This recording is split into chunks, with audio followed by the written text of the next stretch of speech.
Ние сме изгубеното поколение, защото сме принудени да гледаме как майките ни, близките ни, които са работили цял живот за тая страна, тънат в мизерия, братле. Разбираш ли? Жал ми. Пътувам в страната. Ние ли сме виновни? Аз пътувам също много. Ами да, ние сме виновни, защото ние не успяхме да намерим начина да променим нещата както трябва. Просто виждам толкова много бедност. И нищета не е ми... И нищета, и духовна нищета. Духовна нищета. Ние позволихме на една друга култура да заеме мястото на истинските духовни ценности в нас. Аз говоря за чалгата като култура. Това ни разби, братле. Разбираш ли? Имам чувство понякога, че сме изпаднали в някаква духовна катастрофа. Въпреки, че нещата не са чак толкова лоши, колкото ги описвам. Аз пътувам, срещам с хора. Обвиняват, че поколението било лошо. Няма такова нещо, братле. Толкова чисти, толкова хубави деца растат. Страхотни. С живот в очите им. Обаче бедност, брат. Мамка ви на всичките шибани демагози и политици, които 20 години мачкате България. Мамка ви.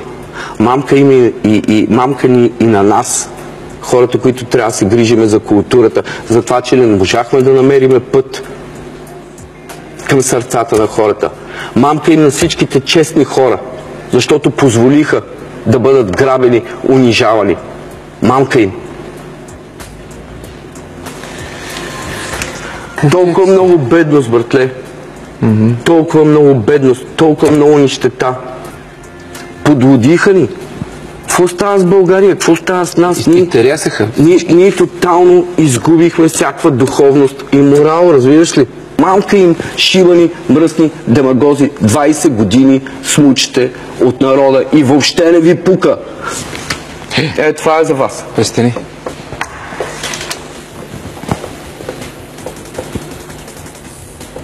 Защото ми омръзна, братле, да пътувам из страната и да виждам така мизерия и така нищета, разбираш ли?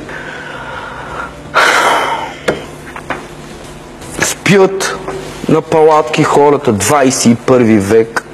Майка ми е 40 години учителка, ти сещаш ли за какво става дума, ако не съм аз ще умре от глад? Не само моята, твоите и на стотици хиляди. Това са родителите ни.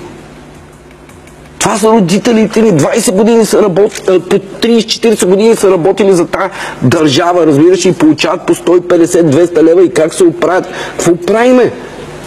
Срещу кой беше този среден пръст? Кой е виновен? Срещу всичките лъжци и манипулатори. Сега някой друг ли ни е манипулатори, лъжци, това кой е телевизора, кой е политика, кой? Според мен ние сами си ги изучваме. Абсолютно да.